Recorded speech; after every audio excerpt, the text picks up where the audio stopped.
할렐루야. 할렐루야. 한 주간 잘 지내셨습니까? 아닌가요? 잘 지내셨습니까? 현재 우리 비전 학생회는 시험 기간을 지나고 있습니다. 이미 끝난 친구들도 몇 있지만 한창 보고 있는 친구들도 있고 시험이 조금 늦어서 아직 조금 시험이 다음 주에 끝나는 친구들도 있습니다. 우리 비전 학생의 친구들이 시험을 잘 치러내고 주님이 주시는 평안과 안식을 누릴 수 있도록 성도님들 기도해 주시기 바랍니다.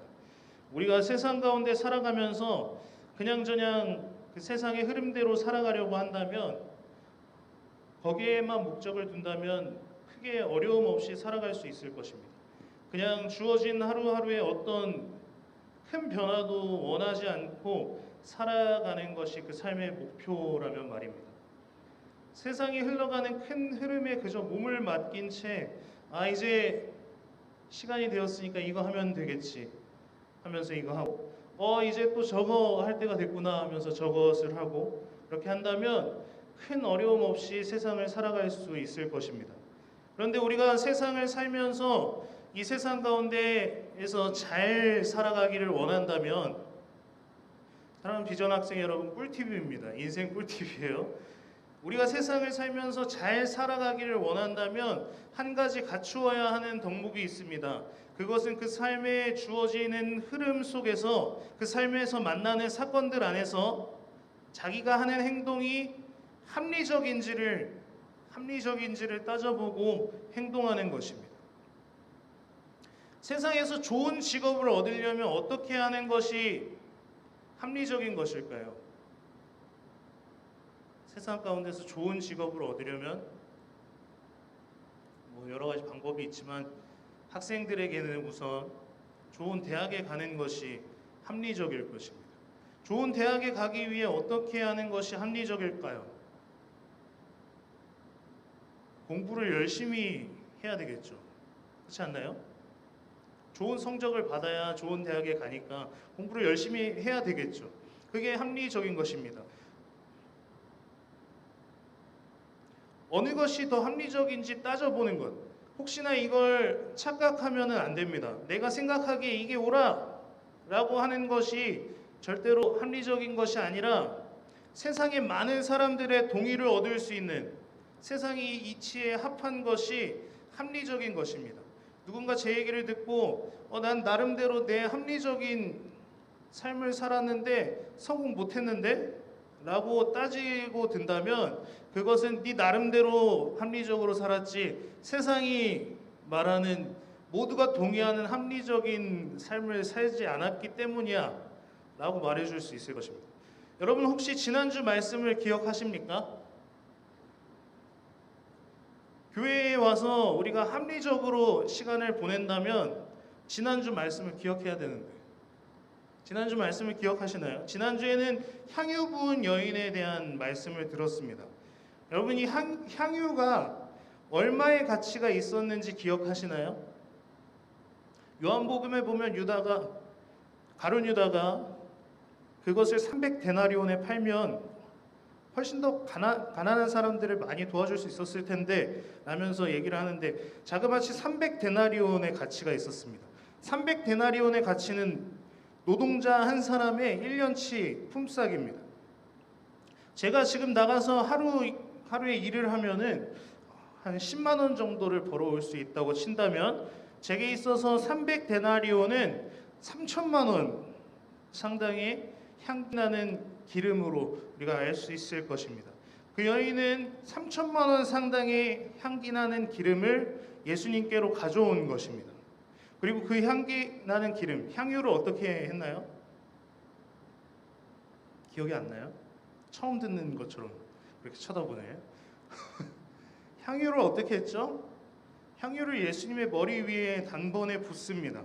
식사하고 계시는, 성경에도 보면 예수님이 식사하고 계시는데 여인이 예수님의 머리에 향유를 붓습니다. 조금 당황스러우셨을 것 같아요. 식사하고 있는데 머리에서 기름이 뚝뚝 떨어지니까. 여러분, 상상해 보십시다. 3천만 원이 작은 돈입니까? 3천만 원이 작아 보이나요? 우리 비전 학생의 친구들? 전혀 작은 돈이 아니죠. 1년을 내내 일해서 그 돈을 벌어서 쓰지도 않고 모아서 1년 내내 모아야지 3천만 원인데 쉬는 날 없이 열심히 일해야 돼요. 그 3천만 원이 예수님 머리로부터 발끝까지 흐르고 있는 이 장면을 한번 상상해 보십시오. 무슨 생각이 드시나요? 지난주 말씀에 여인이 예수님의 장례를 미리 준비하는 마음으로 그렇게 했다고 나와 있는데 아무리 그래도 그렇죠. 장례에 들어가는 향유의 값어치가 3천만 원씩이나 했을까요? 아마 그것보다 더 조금 들어갔을 것입니다. 만약 이 행동이 합리적인 행동이었다면 성경에는 여인이 준비한 향유가 매우 귀하고 값비쌌다라고 기록하지 않았을 것입니다. 여인이 그냥 당연하게 예수님의 장례를 준비해서 그 장례를 준비하는 양의 기름만 부었다면 여인이 향유를 예수님 머리 위에 부었다라고 했지 값비싼 향유를 주님께 드렸다고 하지 않았을 것이라고 저는 확신합니다. 그런데 예수님의 제자 중에 다행히도 정말로 다행히도 합리적인 판단을 하고 그 판단을 행동으로 옮길 제자가 한 명 있었습니다. 그것이 누구일까요? 여러분 잘 알고 있듯이 가룟 유다입니다. 가룟 유다. 요한복음 12장에 보면 제자 중 하나로서 예수를 잡아줄 가룟 유다가 말하되 가룟 유다가 이렇게 말합니다. 이 향유를 어찌하여 300데나리온에 팔아 가난한 자들에게 주지 아니하였느냐 하니라고 말하면서 오늘 본문이 있는 마태복음에서는 왜 이 비싼 것을 허비하느냐 주님께 드린다고 하지 않고 허비하느냐라고 물어보며 분개합니다. 여러분 가룟 유다의 판단이 지극히 합리적이지 않습니까? 여러분 너무 그리스도인이신 것 아닙니까? 조금 우리 합리적으로 한번 생각해 봅시다. 가룟 유다의 그 말이 합리적이지 않나요? 그것을 팔아서 가난한 사람들을 구제했다면 수많은 사람들을 구제할 수 있었을 텐데 한 사람 예수님의 장례를 준비한다고 합리적이지도 않은 양의 그 많은 기름 3천만 원 상당의 그 기름을 예수님의 머리 위에 붓다뇨. 가룟 유다는 용납할 수가 없었습니다. 그리하여서 오늘 본문 제자 공동체 중에서 가장 합리적이고 지혜로웠던 가룟 유다의 행동이 나옵니다. 예수님을 대제사장들에게 팔려는 합리적인 판단이 나온 것입니다. 예수님이 오셨을 당시에 유대 민족의 상황은 쉽게 말해서 우리나라가 일제 강점기를 겪었듯이 일제의 식민 통치를 받았듯이 로마 제국의 식민 통치를 받고 있었던 때입니다. 당시 유대 민족의 소원은 로마의 식민 지배로부터 벗어나는 것이었습니다. 로마의 식민 지배로부터 벗어나야 했었던 가장 첫 번째 되는 이유는 유대 민족이 하나님이 통치하시는 하나님 나라가 회복되는 것이 가장 큰 첫 번째 목적이었습니다. 로마의 통치를 받는 로마의 그 속국이 아닌 식민지가 아닌 하나님이 다스리는 하나님 나라를 회복해야겠다. 그것이 로마 통치로부터 벗어나고 싶은 첫 번째 이유였습니다. 로마의 통치가 아닌 하나님의 통치를 회복해야 한다는 것이었습니다. 그렇기 때문에 그들의 구세주, 그들의 구원자로 오실 그리스도는 자신들을 로마로부터 해방시켜 주는 존재여야 했습니다. 가룟 유다는요 그런 일을 할 만한 사람을 만났습니다. 그게 누굴까요? 예수님이죠. 확실하게 가룟 유다는 유대 민족을 구원으로 이끌어줄 사람을 만났습니다. 가룟 유다는 예수님께로부터 제자로 부르심을 받고 3년 동안 예수님과 함께합니다. 그 함께하면서 가룟 유다가 본 것이 무엇이었을까요? 제대로 걷지 못하는 자를 예수님이 멀쩡하게 걷게 하시고 앞을 보지 못하는 사람을 눈을 띄어서 앞을 보게 하시고 바다에 풍랑이 일 때 그 바다를 꾸짖어서 그 바다를 잠잠하게 하시고 물 위를 걸으셨고요. 심지어는 죽은 자가 살아나는 기적을 가룟 유다는 3년 동안 예수님과 함께하면서 예수님의 능력을 자신의 눈으로 보고 경험했습니다. 가룟 유다의 합리적인 판단에 예수님은 확실하게 자신들을 구원하실 구원자셨습니다. 그런데 가룟 유다가 보기에 합리적이지 않은 것이 있었습니다. 구원자이신 예수님께서 하루라도 빨리 로마의 식민 지배로부터 우리 유대 민족을 구원해 주셔야 되는데, 빨리 벗어나게 해 주셔야 되는데, 예수님의 관심은 가난한 자들, 병든 자들, 약한 이들을 만나는 데에 있는 것처럼 보였습니다. 그리고 실제로 그랬었죠. 그렇게 가룟 유다는 자기 나름대로 합리적인 결정을 한 것입니다.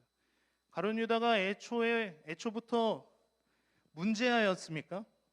가룟 유다가 계속 예수님과 3년을 동행하면서 계속 말썽 피우다가 결국에 일을 저지른 것일까요? 아니요. 가룟 유다는 예수님의 제자들 중에서 돈을 담당하는 사람이었습니다. 그 안에서 어느 정도 돈을 맡을 정도로 신임을 받고 있었고 지혜로웠던 사람입니다. 하나님 나라에 대한 열정과 갈망은 적어도 12제자들 중에서 다른 어떤 사람에게도 뒤처지지 않을 사람이었습니다. 가룟 유다는 열심당원이었어요. 열심당원이 뭐냐면요, 이 유대 민족을 통치하고 있는, 식민 지배하고 있는 로마 제국군을 우리가 피를 봐서라도 로마를 몰아내고 하나님이 통치하시는 하나님 나라를 회복해야 된다는, 조금은 폭력적일지 모르겠지만 누구보다도 하나님의 통치를 갈망하던 사람들이 열심당원이었습니다. 이런 가룟 유다가 내린 결정이 어떤 결정이었습니까? 예수님을 로마의 끈아풀인 발음이 어렵네요. 대제사장들에게, 로마군에게 넘겨주는 것이었습니다. 예수님의 능력을 쓰지 않으면 안 되는 그런 곳에 예수님을 내세워서 속히 하나님 나라를 회복하실 수 있게, 예수님이 능력을 쓰지 않으면 풀려날 수 없는 그곳에 내세워서 속히 하나님 나라를 회복할 수 있게 가룟 유다가 한 것입니다. 그런데 가룟 유다의 흘러가는 상황이 가룟 유다의 뜻대로 되지가 않았습니다. 예수님이 잡히셨으면 이제 능력을 쓰셔서 예수님의 그 말도 안 되는 능력, 죽은 자를 일으키는 능력, 병자를 회복시키는 능력, 그런 능력들을 쓰셔서 그 자리에서 로마군들을 물리치고 대제사장들을 무릎 꿇리고 왕으로서 세워주셔야 됐는데 가룟 유다의 뜻대로 되지 않으셨습니다. 예수님은 잡혀서 어떤 능력도 쓰지 않으셨고 총독인 빌라도에게 넘겨져서 재판을 받으십니다. 마태복음 27장 3절부터 이런 말씀이 나와 있습니다. 같이 보면서 읽어보겠습니다. 같이 읽겠습니다. 그때에 예수를 판 유다가 그의 정죄됨을 보고 스스로 뉘우쳐 그 은 30을 대제사장들과 장로들에게 도로 갖다 주며 이르되 내가 무죄한 피를 팔고 죄를 범하였도다 하니 그들이 이르되 그것이 우리에게 무슨 상관이냐 내가 당하라 하거늘 유다가 은을 성소에 던져놓고 물러가서 스스로 목매어 죽은지라. 그제서야 유다는 예수님이 하신 말씀이 기억나고 그 뜻이 무엇인지 깨달아졌을까요? 유다는 자신의 죄를 깨닫고 그 죄를 뉘우치고 스스로 죽음을 택합니다. 오늘 설교 제목은 유다의 약점입니다. 세상을 살아가는 데 있어서 합리적인 판단을 하고 합리적인 선택을 할 수 있다는 것은 어쩌면 정말로 최고의 장점일지 모르겠습니다, 여러분. 그러나 성경적 가치관 안에서 합리적인 것이 최우선이라는 것은 이것은 약점이 될 수 있습니다. 크나큰 약점이 될 수 있죠. 성경은 그 누구보다도 합리적이었던 가룟 유다를 보여주면서 우리에게 명료하게 가르쳐 줍니다. 그리스도인에게는 세상 대다수의 사람들이 판단하는, 인정하는 그 합리적인 것보다 더 우선하는 것들이 있다는 것입니다. 무엇입니까? 바로 예수 그리스도입니다. 그럼 모든 합리적인 것을 버리고 우리가 불합리하게, 때로는 불합리한 것들을 선택하면서 매일매일 그렇게 살아가야 하느냐? 그건 아닙니다. 그러나 그 어떤 합리적인 일도 예수 그리스도보다 앞서서는 안 된다는 말입니다. 당연해 보이는 것들은 어느 순간에 우리를 예수님과 멀어지게 만들 수가 있습니다. 사탄은 이것을 이용해서 우리 그리스도인들이 예수님을 포기하게 만들려고 노력합니다. 학생이 시험 기간에 시험 공부를 하는 것은 당연한 일입니다. 그렇죠? 시험 기간에 롤을 하는 것이 당연한가요? 시험 기간에 시험 공부를 하는 것이 당연한 일입니다. 그러나 중요한 것은 그 시험 공부가 예수님보다 앞서서는 안 된다는 것입니다. 제 동기였던 함께 사역자가 되기 위해서 서울신학대학교에서 같이 공부했던 한 친구는 재정적인 문제 때문에 주일에 일하면 돈을 더 벌 수 있기 때문에 주일까지도 일을 하다가 지금은 사역과는 거리가 먼 친구가 되었습니다. 유튜버를 하고 있어요. 세상의 합리적인 가치를 받아들이고 예수님을 포기한 가룟 유다는 어떻게 되었습니까? 어떻게 되었나요? 자신의 죄를 깨닫고 사망에 이르렀습니다. 로마서 8장에서는 이렇게 말합니다. 육신을 따르는 자는 육신의 일을, 영을 따르는 자는 영의 일을 생각하나니 육신의 생각은 사망이요 영의 생각은 생명과 평안이니라. 육신의 생각은 하나님과 원수가 되나니 이는 하나님의 법에 굴복하지 아니할 뿐 아니라 할 수도 없음이라. 육신을 가지고 태어난 사람은 모두 죽습니다. 그러나 영을 따르는, 예수님을 따르는 사람들에게는 생명과 평안이 있는 것입니다. 예수님을 잊어버리고 합리적인 것만 따라가는 사람은 육신과 영혼이 모두 죽겠지만, 예수님을 잃어버리지 않고 세상과 타협하지 않고 합리적인 것과 타협하지 않고 예수님을 따라가는 사람은 그 영혼이 생명과 평안을 누릴 것입니다. 할렐루야. 합리적인 사람이라면 자기가 번 돈은 자기 자신을 위해 쓰는 것이 합리적인 선택이라고 생각할 것입니다. 그러나 예수님의 가치를 쫓는 사람들은 거저 나누고 구제와 하나님 나라를 위해 재정을 드림으로 세상의 합리적인 법칙을 깨트리는 것입니다. 재정뿐만이 아닙니다. 헌금 때 하는 영상이라서 재정 이야기가 나왔는데 재정뿐만이 아닙니다. 예수님께 받은 사랑을 거저 나누어 주는 행위로 우리는 세상에 만연한 사탄의 그 합리적인 법칙들을 깨뜨리고 하나님 나라를 확장시키게 될 것입니다. 오늘은 맥주 감사절입니다.